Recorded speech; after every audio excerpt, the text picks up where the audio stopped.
Cardi B thing. What Cardi B thing? The Cardi B doing ASMR. No. It's great. She like you can tell she really like feels it because she's like in the booth. There's like a video of her in the booth and she's like, yeah, I have to watch that now. We're rolling, but she's like dressed like old timey for some reason in it. Like I think she had just gotten back from like a photo shoot. That's fine. I think I feel the way about ASMR that people like women who like can't have like a like penetrative orgasms feel. Like What? they're, like, Which orgasms? like a penetration. PIV. Yeah, a piv Yeah. who can't pivot. Right. Yeah. What about? Oh, Like there's something wrong with me that I can't like I don't feel the tingle ASMR. from the Right, ASMR. right. Yeah, it just sounds like people going like but if Right. I did that like if some people heard me go they'd like I don't know, their head comes or whatever. Yeah. Do you get it? No. Oh. No. You're not alone. Just like 80% of women can't have penetrative orgasms. I think it's a similar number for ASMR stuff. Yeah. Broken women. Freud thought that, which is pretty hilarious. Thought that women who couldn't have penetrative orgasms were broken. Yeah, wrong. It was like Oh yeah. because they were psychologically weak or something. Oh yeah. Freud with his entirely functional cocaine penis that totally functions and isn't broken by cocaine. I bet his dick worked. Yeah. He seems like one of those like sociopaths who just like is hard all the time. One of those rock hard sociopaths. Yeah. Maybe so. Put a cigarette butt in your neighbor's ashtray. I think that'll be fine. Has anybody talked to the guest? No. I did like early this morning. Okay, so we have confirmation that she's coming. Yup. Oh, good sound. How was the rest of the show? I bailed after the. I think I just missed the last set. Yeah, it was fine. Lane was awesome last night. Yeah, Lane did great. Lane was really good. I He thought did everyone very bad pretty at my well. show because my show was fucking bad because of the nerd burlesque next door. Nerdlesque. Yeah. Yeah. Hey, welcome. There's a Hey. cat. How are you? Good, how are you? Good. Oh, hell yeah. Are you doing the interview? Perfect in for the that? pod. Oh, sweet. However it goes. It's really loose. We'll probably go, minimum, like 45, like not longer than an hour and a half. Something like that. Okay. Yeah. Alright. I don't know. Does that sound Are you squeezed for time? No, I'm not squeezed for time. I'm just Okay. like, I don't know. Do I have that much to say? An hour and a half? I mean, it's extremely Or an loose. hour. It doesn't have Yeah, to I be. mean, like maximum. Like we won't go. We'll stop ourselves if we do that. Okay. We run out of. Yeah. Okay. Good. I am going to wear this. Oh, for Do sure. it. Yeah. Sweet. Yeah. Yeah. I think it'll come through the audio. The fact that you're wearing it. Sure, Yeah. we can Yeah. talk about it. Like, oh, we see your show. Let's not mention it. See how long we can go. without Just in. mentioning it. Yeah. Alright, I'm gonna. Where'd I put that? Okay, well, I'm just going to follow your all's lead. Do you have any What you like wanna do? milk or cream? I do, but it is spoiled, so don't drink it. Alright. But it's in the fridge. Why do you still have it? That's a good question. That's a We good have iced question. coffee if you'd like. Susanna's gone to the house. Oh, you do? Okay, Shambles. perfect. Sugar. Yeah, I can get you some. That doesn't have sugar in it already? It What? has a little. Oh, you put some in mine. In yours. Beautiful fireplace. Yeah, it's a great house. Yeah. Yeah. The boiler advisor was just lifted. Did we talk about that yet? No, we didn't. Very exciting. Yeah. Exciting times. I always accidentally drink a bunch of tap water before I know there's boil advisory. Yeah. So I'm still alive. If I'm hungover, I'll drink water in the shower. Yeah. Like just drink shower water. So yeah, those are your headphones, by the way. If you want to get a sense of, it's helpful to know whether or not you're getting picked up by your mic. If that makes sense. Hello. See? Yeah, you're Isn't that good at nice? it. Yeah, you're an Well, expert. yeah. Yeah, and like the table is a little small, so we're all kind of gazing into each other's eyes while we talk, which is nice, I guess. I'm going to get some more iced coffee and water real quick while Benjamin's still setting up. There's little teacups. Okay. What about the plastic cups? Oh, you can do that too, yeah. Okay, cool. Yeah. So generally the way we start these is I start rolling the tape the second anyone walks in, and so it's just kind of we're not going to have like an introduction. So if you want, you could introduce yourself right now. Okay. My name is Amy Irvin. I'm the co-founder of the New Orleans Abortion Fund. We provide financial assistance to people seeking abortion care here in Louisiana. And we have assisted more than 1,100 callers since we began making pledges. How long have you been operating? I co-founded the organization with Justin Yablis in 2012. And it's the primary source of funding is pledge drives. Is that individual donations? Yeah. So you may know us for all of our creative fundraising events that we do, including Sex Ed Bingo, Roar and DeRoe. Oh, okay, cool. Say Yes to the Vest fashion show. Yeah. Gameathon. Yeah. So the vast majority of our fundraising is among individual donors at these very interesting events. Have we started? Yeah, I just wanted to kind of get some levels and get some context. Get it popping. Because So it's sort of patterned after a bowl-a-thon, except that the local bowling alley here wouldn't support us. So which one? Fuck them. Mid-City Lanes. Mid-City Lanes. All right. Oh yeah, it isn't like Rock and Bowl owned by like some super right wing dudes too. Oh yeah. That makes I total can sense. see bowling not being the most leftist. Even Rock and Bowl. Yeah, I don't know. Yeah. Yeah, supposedly his politics around the Confederate monuments isn't so great either. So, but anyway, so rather than a bowl-a-thon as many other funds do, we do a gameathon, which is ironically held at Shamrock, the former Rock and Bowl, right? Rock and Bowl. Oh, that's so funny. So we form teams and then ask our friends and family to make pledges to us like you would a bowl-a-thon or a walk-a-thon. And then we meet up on a day in April and play games. So at that point, we've raised most of the money and we're just there to celebrate. And so we throw darts, play ping pong, pool. We hand out prizes. If you haven't seen our infamous awards, which are made out of vintage trophy bases with a bedangled speculum on top. You've missed out. Yeah. Bedangled is a pretty great way to describe it. Yeah. Yes. And so it's just sort of a way to celebrate the culmination of more than nearly 2 months of fundraising. Last year we raised close to $30,000. Holy Wow. shit. Yeah. So it is our largest fundraiser and probably the least visible of all the events that we do, but it's a lot of peer-to-peer fundraising. And so people actually getting the opportunity to talk with their friends and family and colleagues about why they're supporting the organization, why it's important to them. I've always, since I was I think probably 17, tried to have the basement of my bank account be whatever an abortion is in that state. I mean, I fuck up and sometimes dip below that, but I remember in Minnesota I was like, I need to always have $700 just so it doesn't turn into hundreds of thousands of dollars of debt. Thinking about it from a pretty selfish materialist, standpoint. Right. But yeah, I mean, It's a good strategy, but just in case, know that we're here Right. to help you. right, yeah. Oh, great. So, Or if Number one most in need demographic is Benjamin Hoff. Hoffman. But Brittany had mentioned that the New Orleans. How does the whole process work with the New Orleans Abortion Fund? From funding to application to deciding based on, I guess, need, who gets the funds. Mm-hmm.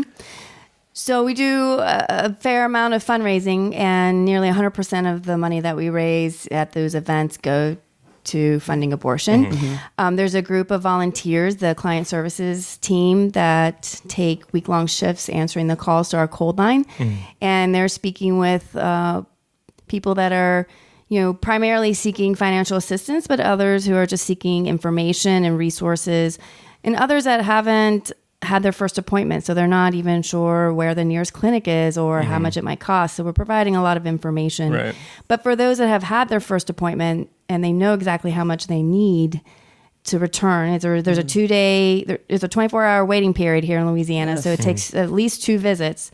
The first one for the ultrasound and the mandatory counseling, and then the second appointment for the actual procedure.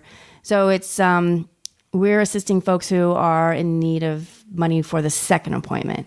And so we're talking with them about how much that is, how much they are able to contribute, how much they've been able to save and have in their savings account, and who or how they might go about getting that money. So we know, having talked with people now for nearly 6 years, that they're putting off paying rent, they're buying fewer groceries, they're not paying utilities, and unfortunately they're having to ask friends and family for $25, $50, however much that they're short. And you can imagine how that might feel, right? Totally. Perhaps you really wouldn't want to tell anyone that you're facing an unplanned pregnancy and considering abortion, and yet you are having to ask friends and family. So by the time people come to the clinic, they have made up their minds about what their decision is and how they're going to proceed forward. And so it's just horrifying that abortion care is not covered by insurance, and people are having to go to such extreme measures to raise money to pay for a safe legal procedure. Right. And there's also a bunch of like hidden costs that you guys help with too, like childcare, taking time off work, travel expenses. So yeah, on top of just the fee associated with the procedure, as I mentioned, there's a 24-hour waiting period. So that means 2 days away from work. That's 2 days in lost wages, perhaps an extra day of childcare costs. Most women who have abortion already have children. That's a national statistic that certainly is true here, and certainly the people that we talk to. And yeah, you may have to spend the night, or certainly have to travel, pay for gas.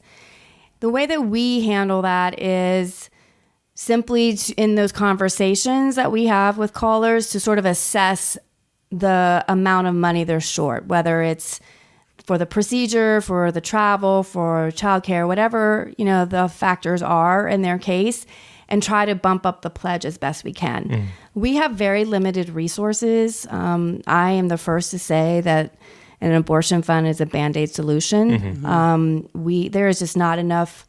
We do not have enough money and resources to pay for all the procedures that folks are calling us for help for.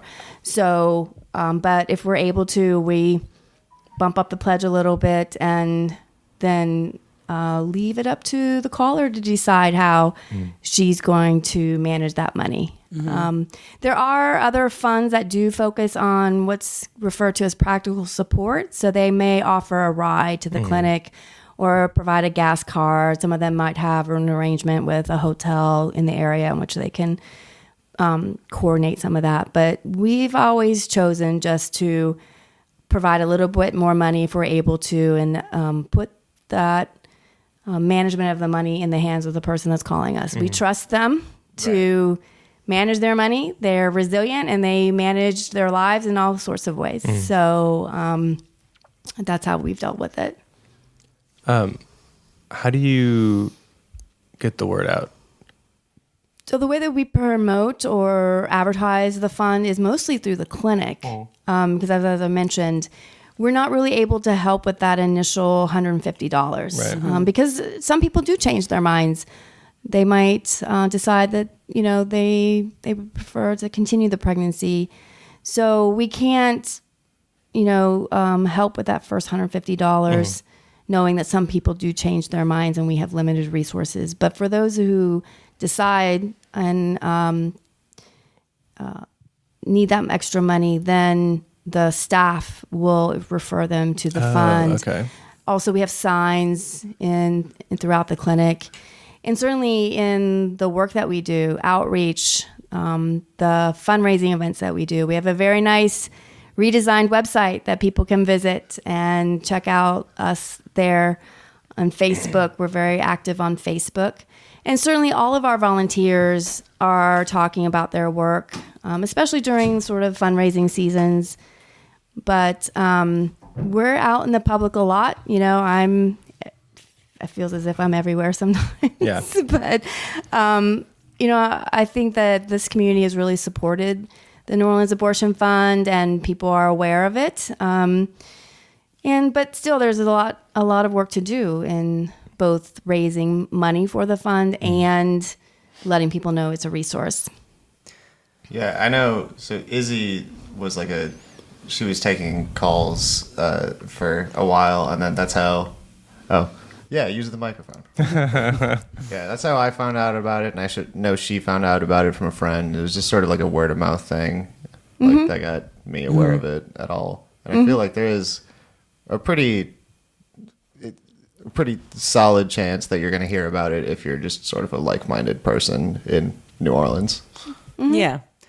I like the fact that it's called I know that you've been explicit about this in your work, but it's the New Orleans Abortion Fund. And I think that language in 2012, I think people, even Planned Parenthood, was still kind of distancing themselves from the word abortion. So I think that's very important. And I think it's done a lot, at least I'm sure there are other organizations, but locally, I used to be someone many years ago that was like, I'm not pro-abortion, I'm pro-choice. You know what I'm saying? Right. And I think being pro-abortion is an important distinction from just, you know what I mean? Yeah. We had lots of conversations about the name, and we were advised by people not to include the word abortion, that perhaps, you know, it'd be off-putting or, you know, and we're like, well, that's actually part of the problem, that there's a lot of shame and stigma around abortion, and people are reluctant to actually talk about it openly.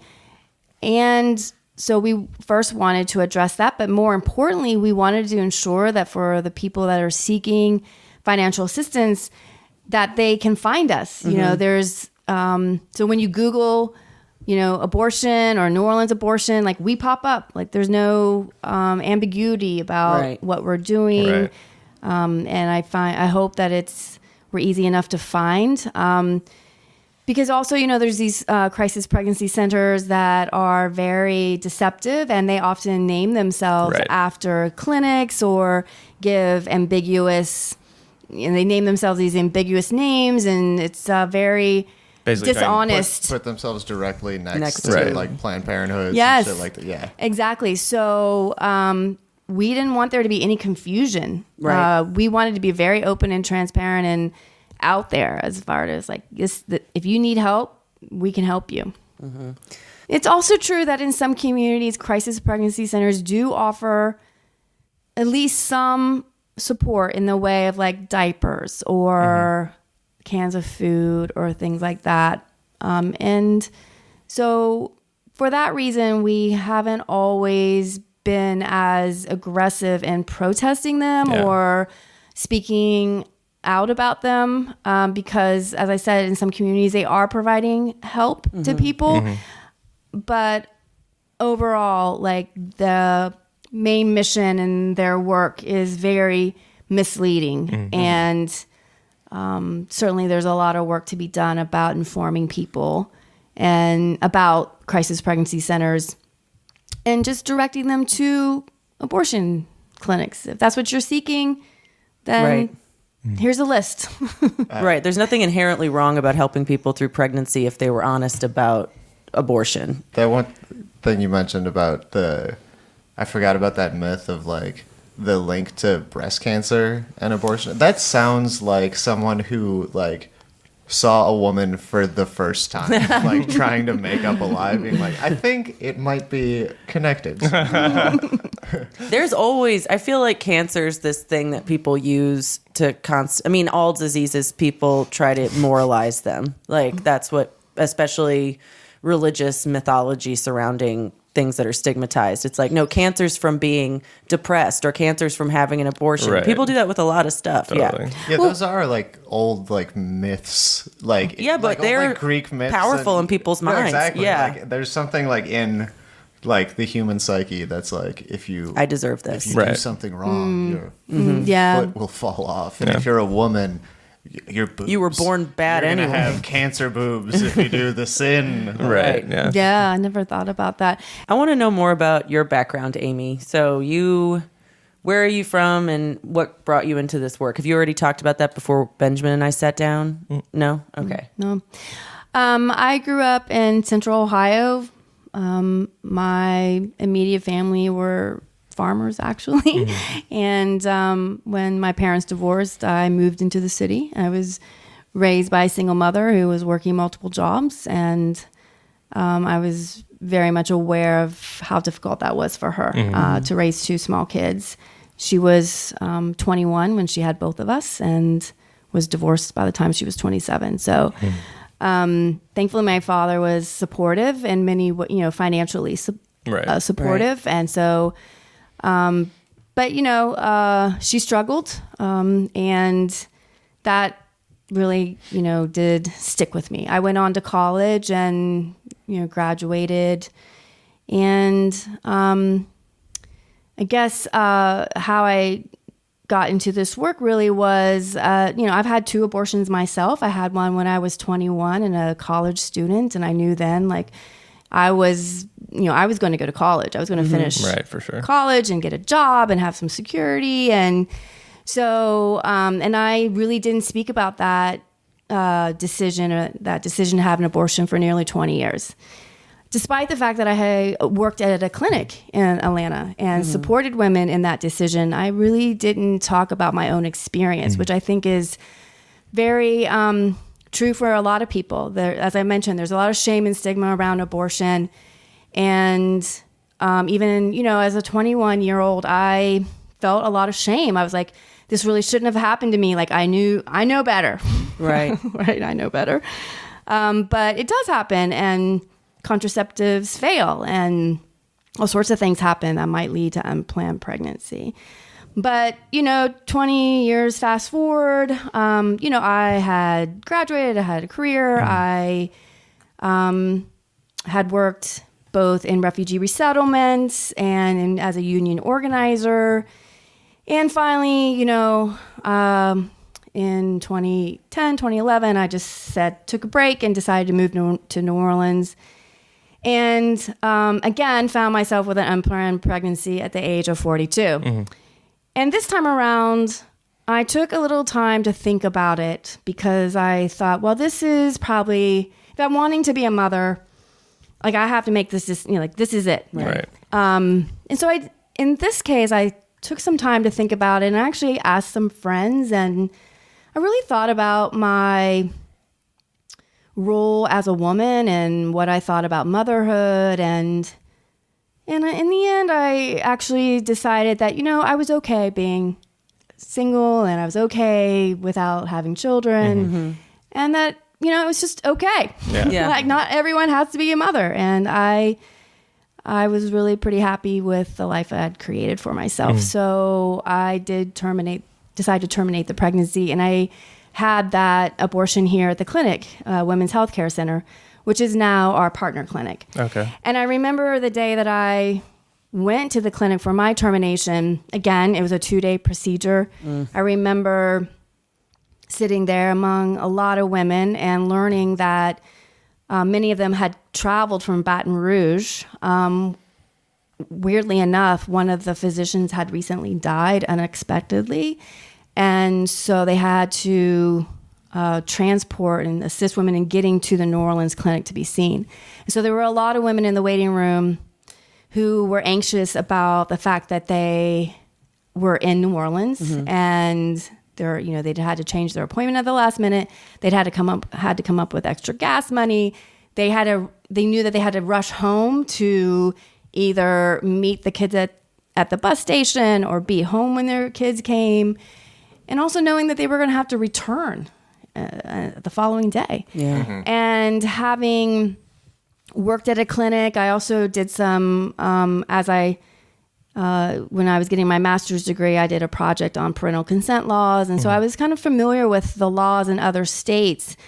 And, sitting there in that clinic, as a patient, going and experiencing the laws here and listening to the other women talk, I was like, what the fuck? Like, what is happening here? And I remember a sign over the receptionist desk saying, no funding accepted.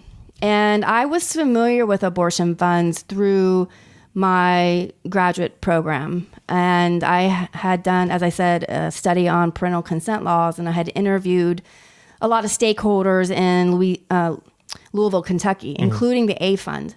So I was aware of funds. And so after kind of sitting with my own procedure and kind of, like just coming to terms and my own feelings and emotions around that, I reached out to the clinic and I said, like, how are you being supported by the community? Do you have a fund?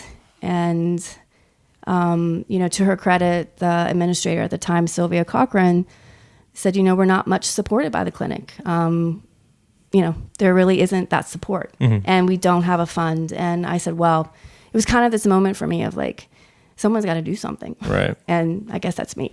Yeah. So I knew where to go. I knew at least where to ask about starting a fund.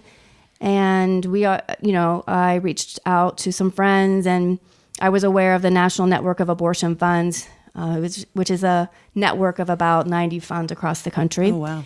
And they put me in touch with Jessie Neapolis. And so we met over coffee one day in the CBD. I remember Jessie pulled up on a scooter and she has red hair. And I was like, oh, this is someone I can work with. So over a cup of coffee, we just sort of committed to, starting a fund that we would meet up again in a month or so. And that summer we put together the bylaws and made plans to start fundraising. And I should say that the first $500 that the fund, had in his bank account was a donation from a friend of mine. And that was really my first kind of fundraising effort, was to sit down with a friend, a male friend, I should say, and say, I want to do this, and would you help me? Yeah. And he gave $500.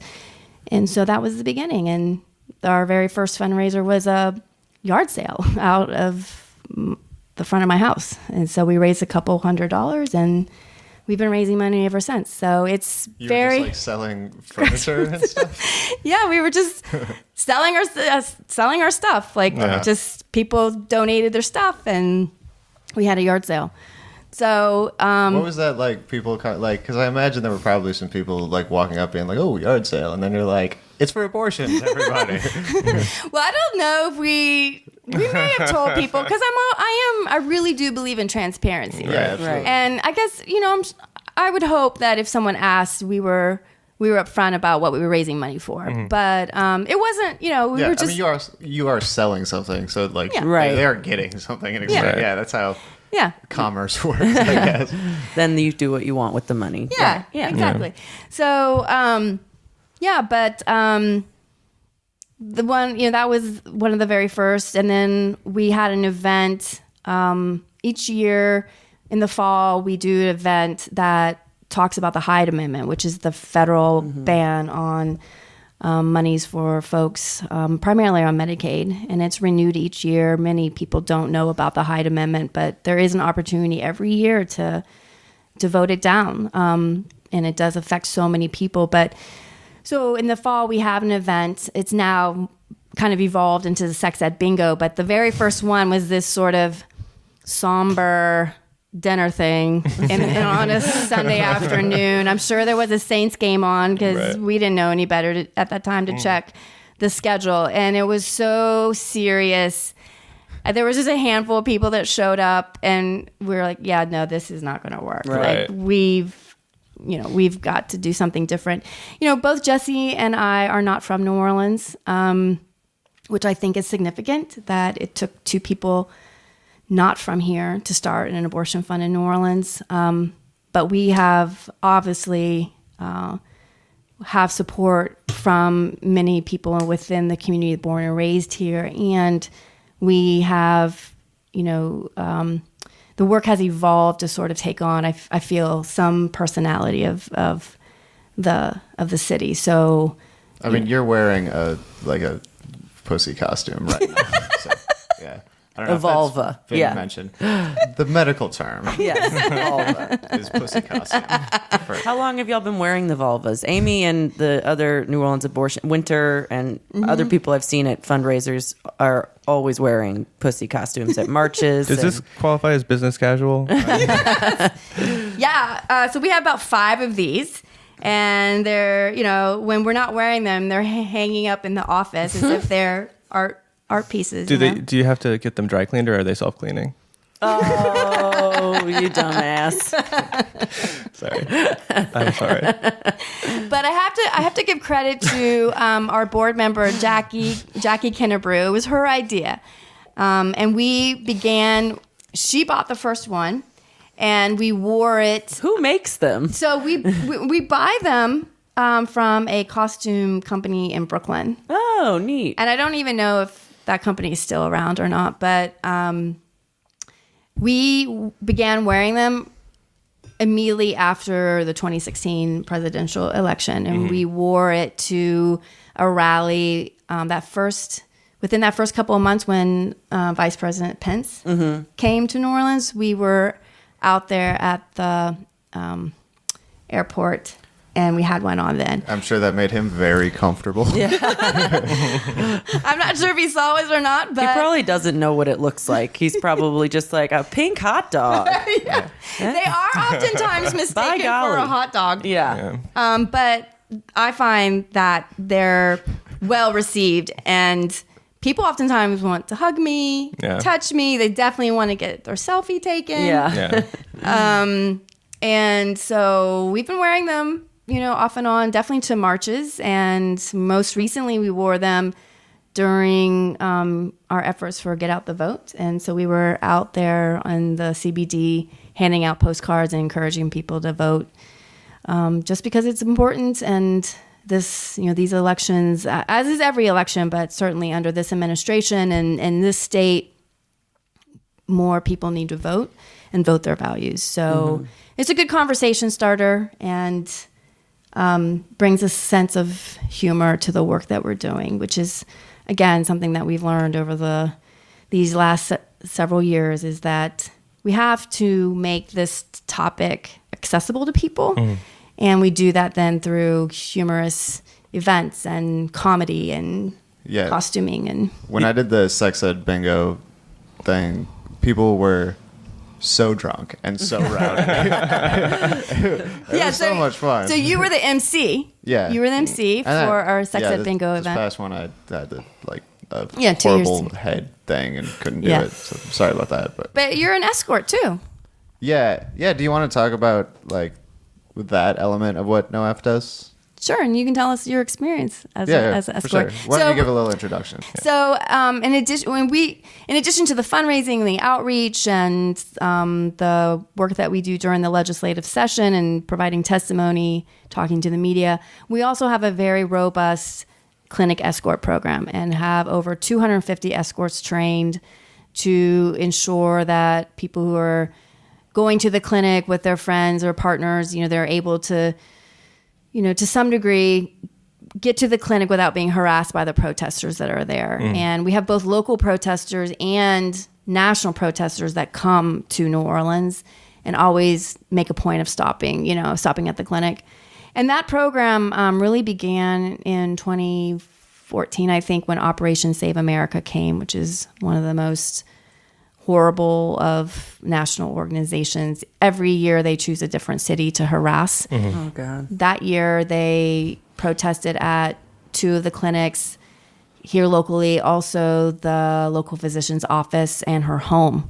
So together with Feminist Majority Foundation, we organized and provided some escorts then, and provided escorts on an as-need basis. But with the clinic closure in Metairie a few years ago, all of those protesters began to come to Women's Healthcare Center. So now we're providing escorting 4 days a week, and Olivia Anderson is the escort coordinator. She does a great job of, getting folks signed up for shifts. And it's, we've been doing it now for 2 years.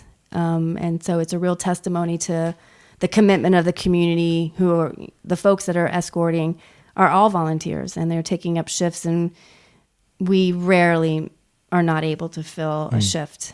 Can you talk just for a second about, just to go back to the Hyde Amendment, do you know what the partisan breakdown, it seems like something that Democrats would continue to support, because they like, there's kind of like I feel like Democrats kind of play into Republican hands in the terms that they agree to talk about abortion with, if that makes sense. Yeah. So, this is going on, right? Mm-hmm. Like this discussion of whether, within the political sphere, how do we win? How do we win as Democrats, right? Right. And for some Democrats, it's throwing women's health and abortion under the bus, right, of like, well, it's safe, legal, and rare, right? Or right, exactly. That was Hillary Clinton's slogan surrounding abortion for a long time, and she's changed. Yes, she has changed. So even pro-choice supporters sometimes perhaps don't feel that it should be paid for. That if they may be supportive of the decision, but you're going to have to come up with that money right, yourself. It's not going to come from taxpayer dollars. So right. I don't know the exact breakdown, but certainly even within the Democratic Party, there is debate about this. And certainly here in Louisiana. Right, for sure. Many of these anti-choice bills are authored and submitted by Democrats here in Louisiana and overwhelmingly voted right for. That's why they end up at the governor's desk to be signed. Mm-hmm. The reason I ask about partisan breakdown is just because not to be like super negative about like partisan politics, but just to say that I think that, I mean, and I should phrase this as a question. Mm-hmm. Do you think that the Hyde Amendment is like a fertile ground for activism around it? Like, for example, I think a lot of people, if they knew that their Democratic representatives were supporting the Hyde Amendment, would be pissed. Like, I think it kind of flies under the radar in terms of the news cycle. Certainly needs to be a lot more education about the Hyde Amendment, that there's an opportunity to vote it down every year. And education about who the Hyde Amendment impacts the most. It's really a racist policy, right? Because it's impacting low-income folks that are typically on Medicaid, but also people that are getting services like through like Indian services, healthcare services, or military folks who are in the military. Even Peace Corps volunteers are affected by this. So definitely more education about the Hyde Amendment, but education about all of these bills and the ways that they impact people within our communities, and whether it's a ban on insurance coverage, or most recently a 15-week ban, which was passed this year and signed by the governor. 24-hour waiting periods. So even though on the surface some of these bills seem logical, if you begin to look at them more closely and critically, you begin to understand the impact they have on people's lives. And so I really don't care what party. I mean, I certainly, as a Democrat, I wish that the folks here in this state would be more supportive of abortion access in general. But I think that, from my point of view, abortion access is really about values, and it's about self-determination, moral agency, bodily autonomy. And those values apply to many issues. The heartbeat bill in Ohio just passed the House. But what do you think the likelihood of that actually becoming law is? I don't know enough about Ohio politics to say for sure, but, the Midwest is becoming surprisingly conservative and is, they're definitely passing a lot of anti-choice bills too. That's terrifying. Yeah, it's terrifying because it's basically making abortion illegal, which would set a precedent that if well, and also So that was at the state level, but also in the last, during the midterms, Alabama and West Virginia passed 2 amendments that are essentially trigger laws, so that if Roe is overturned, then abortion becomes illegal in those states. And there's also a piece, I think it's in West Virginia, where it prohibits public funding for abortion. I thought Louisiana had trigger laws. It does. Oh, yeah. So we're one of 3, four states with existing trigger laws. So cool. Which is why this last several months have been very stressful, but between a Justice Kavanaugh and his position on many issues, but including abortion. And also then the recent Fifth Circuit court ruling, which upheld the Louisiana admitting privileges law. And that requires physicians at local clinics to have admitting privileges at hospitals. It's really unnecessary because abortion's safe. Abortion is safe. Less than 1% complication rate from abortion. It's actually more dangerous to carry a pregnancy to term. Right. Especially in this state where there's high rates of maternal mortality and infant mortality. But also, again, physicians who are providing abortion are licensed OBGYN or family practice physicians. They've been schooled and trained in this procedure and can deal with complications that might arise, and most of them can be dealt with at the clinic. If there is a complication, they have transfer agreements with local hospitals, so they can transfer a patient to a local hospital. The anti-choice movement has been very smart in their strategy, and the admitting privileges bill has been so damaging. In Texas, when it was introduced in 2012, 2013, I can't remember the dates now. There's an anti-choice bill every year. In Texas, there were 40 some clinics, and half of those clinics closed because of the admitting privileges bill, which then went on to the Supreme Court and was Whole Women's Health versus Hellerstedt. And the Supreme Court ruled in our favor, said that, admitting privileges bills and other trap laws, what we refer to as trap laws, have no medical value. And, it was unconstitutional, which we've been arguing for years now. But right here in Louisiana, the Fifth Circuit in this most recent ruling about the Louisiana admitting privileges law basically thumbed its nose at both the lower district court in Baton Rouge and the Supreme Court, both of whom said admitting privileges are unconstitutional. So if you want to talk about activist judges or activist courts, the Fifth Circuit in this case definitely has been activisty. Yeah. I think it's impossible to separate the idea of a judge from the idea of having a political bent point of view. It's absurd to think that there is any judge that's completely impartial.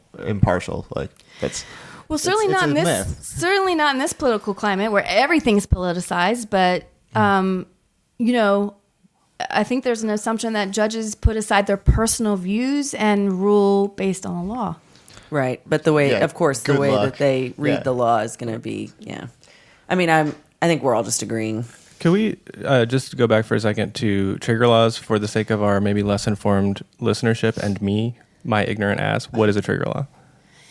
So it's written into Louisiana law that if Roe is overturned, that abortion is automatically illegal. Because with the overturning of Roe, then it gives more power to the states to make the decisions around abortion access. And dumbass liber-fucking-tarians I had to talk to in college will be like, well, it would be up to the states and all this states' rights bullshit. And I'm like, well, fuck you, because if you leave anything up to Louisiana, they're going to murder us. They hate us. And so, the whole thing...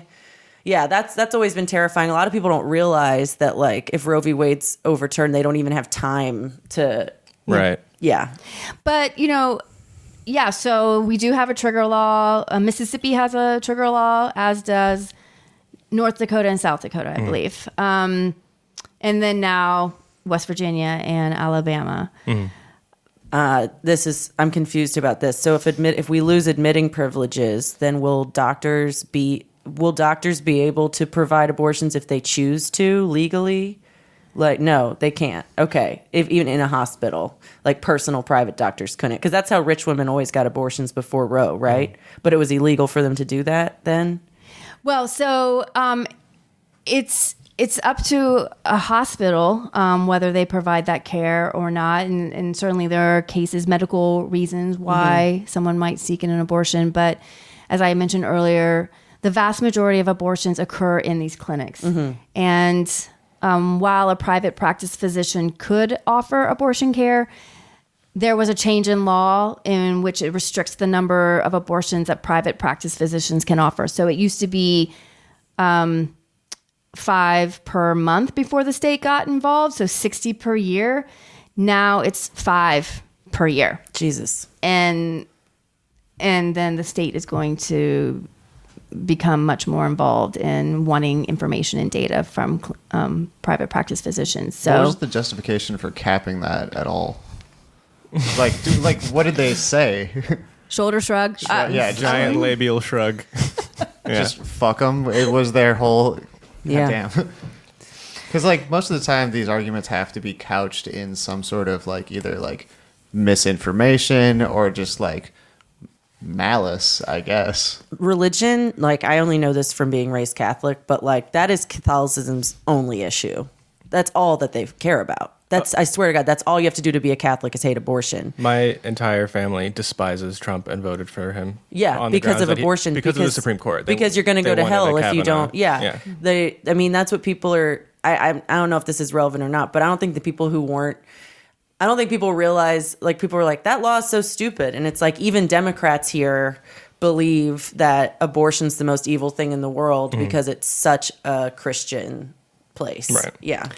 But there are organizations like Catholics for Choice, Right. and we've partnered with them multiple times to show films or conduct, panel discussions. So just because you're Catholic doesn't mean that, there isn't room for some education and some re-examination of this Just issue. the national level. Yeah. On the national level, Catholicism. I mean, in my school, we had to watch an abortion video when we were like 12. Like, it was just a very crazy. We love to shit on Catholics in this podcast because we were both raised Catholic. But I'm not shitting on Catholics who are pro-choice, well, obviously. that's what I'm saying. Yeah. It's like it's important that Catholics know that there is a resistance inside the Inside church. that is important. Yeah. I did not know that. I'm just saying, like, it's.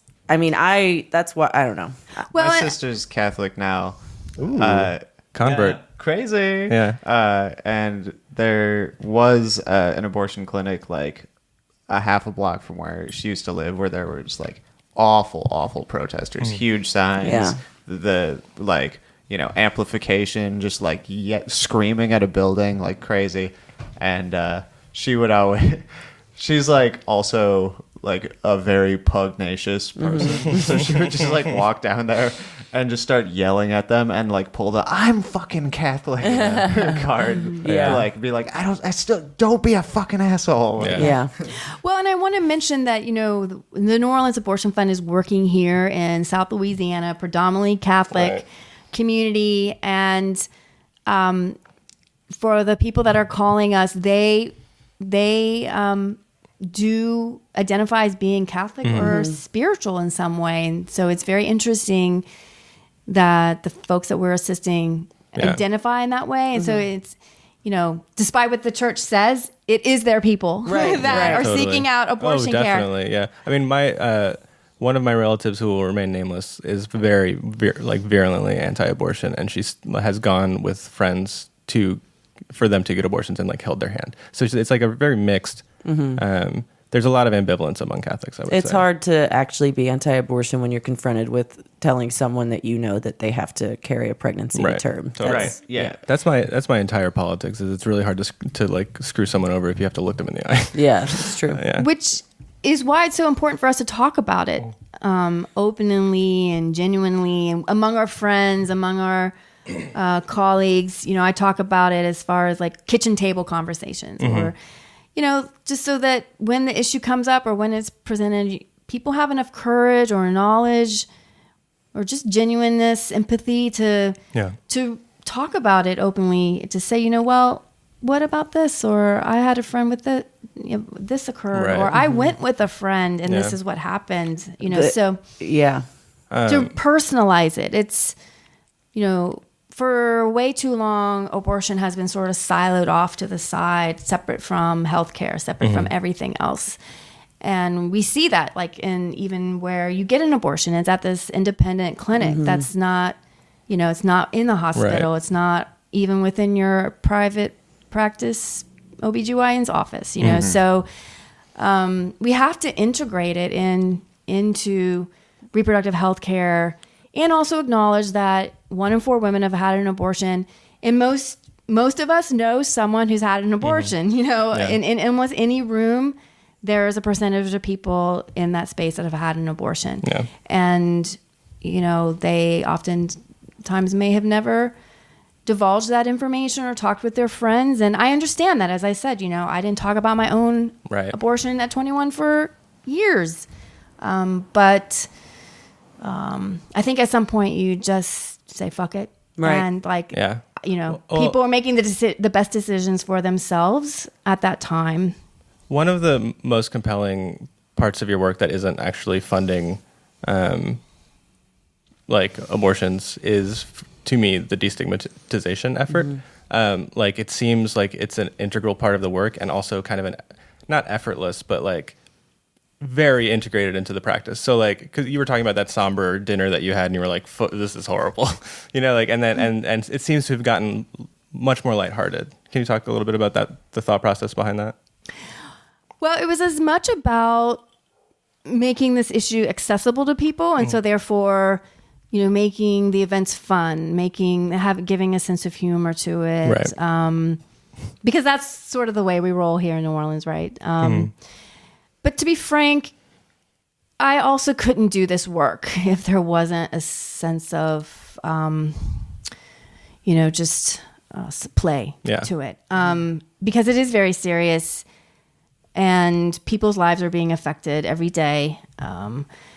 And so in order, at least for me personally, to continue to do this work, I have to build in some of that for myself. I'm a creative person. I moved to New Orleans thinking I would be involved in art and do more art. And instead, I started an abortion fund. So it feels like a very uphill battle oftentimes. I sometimes feel as if I'm talking to the wind and having very little impact. And yet we do provide a lot of financial assistance to people and have changed lives. And we have been in spaces, especially during the legislative session, in which we're providing testimony and talking to media and putting out a different narrative that isn't often heard. And being in the community, just being out and about. And,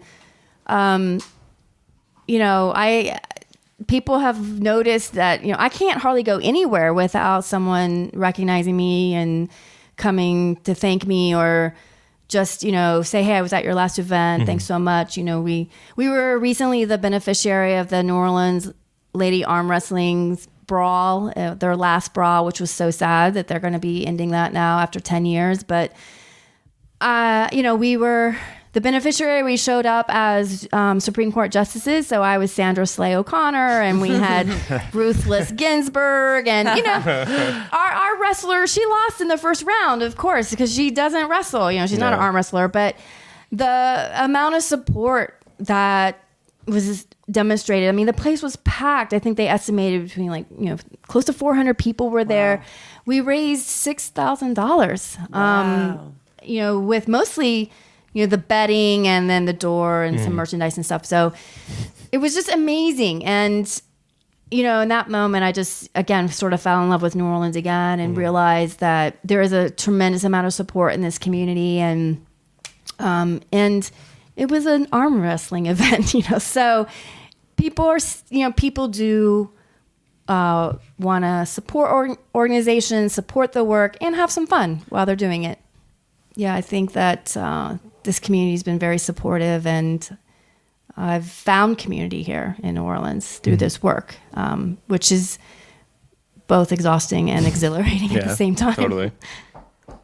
I'm interested in zooming out a little bit and talking about Roe and Kavanaugh.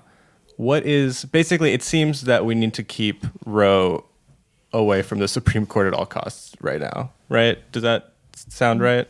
Yeah. And Except that, as I said earlier, like, you know, one of the things we talk about obviously is, you know, access, and Roe is in place. You know, Roe is the law of the land, and yet access to abortion care in Louisiana and across much of the South and in many parts of the country is inaccessible. So yes, we have to keep Roe in place because it would be much worse without it. But I think we need to recognize that even with Roe in place, people are not getting the health care they need. Totally. Hundreds of bills, anti-choice bills, have been passed at the state level. The attack has been at the state level, not the federal level. Right. And so, you know, organizations like the fund and other organizations that have been working on a state level have been fighting this battle now for years. And so, yeah, while we're concerned about Roe, the work is at the state level, and there needs to be more acknowledgement of that, more resources coming to the state level, and also shame on the federal organizations for not paying attention more, you know? Right. So, you know, there's this, you know, certainly in this last midterm election, there was emphasis on overturning, you know, getting more people in the House, and we've accomplished that. Hopefully that will have impact. But we need to be looking at state houses and state races and even the governor's races. As much as we get excited about federal races, people need to pay attention to local races, state races. They need to be involved in those campaigns and those efforts, because it's those legislators, those policymakers that have the most direct impact on our lives. And certainly when it comes to abortion access. The Louisiana legislative body are passing laws that are preventing access. And, you know, in 2016, there were more than a dozen bills introduced and 7 passed. And every year there is a bill that's passed, and multiple ones passed. That's a little wonky, but sorry about that. No, I mean, it's informative and it's great. I think the important takeaway from that, like even if the details don't stick, for like all listeners, the important thing is that you think there's a disproportionate emphasis on Roe and on the federal level, and that there's not enough people paying attention at the on the ground. Absolutely. Okay. We're getting a little low on time, so I wanted to end with like some super practical information and then like kind of a call to action for the people listening. So, and I thought we didn't have enough to talk about. yeah, right, I'm telling you. Yeah. People always underestimate like our question asking ability. Yeah, we have so many. So first, I want to ask, what are the biggest misconceptions? Like, do you still work the phones? I don't personally work the phones. But I mean, I'm sure that you'd still be aware. What are the biggest misconceptions of people calling? For example, like when I had a pregnancy scare, not me personally, but my partner, we had a pregnancy scare a while back. I was like, this is how ignorant I was. I was like, oh, there's like a pill now. I didn't know that I thought that it was like still, anyway. A surgery. Mm-hmm. Right. Yeah, there's both medical and surgery options. But I think sadly, the biggest misperception is people call to say, is abortion available? Is abortion legal in Louisiana? Right. Yeah. And the answer is, yeah. Yes. Well, right. Right. Technically. Yeah. Okay. So better hurry. Yeah. And then if you had like one thing you would encourage people listening to do other than donate to New Orleans Abortion Fund. Yeah, thank you for that. Yeah. The most important thing in this moment is to donate, but because, as I said, It's immediate. It's immediate. 100% of the donations go to funding abortion. But I think really the most important thing to do is to talk openly and honestly about this issue with your friends. You know, there's so many ways and avenues and entryways into how you can talk about this issue. And I just encourage, that's my phone. Oh, it was so nice. I thought it was like an epic swell of music that I had already edited. Yeah. It happened so organically. So keep it going. Yeah, but just to finish the point of like, it can be serious conversations. It can be political and policy oriented. And there's so many ways and entry points.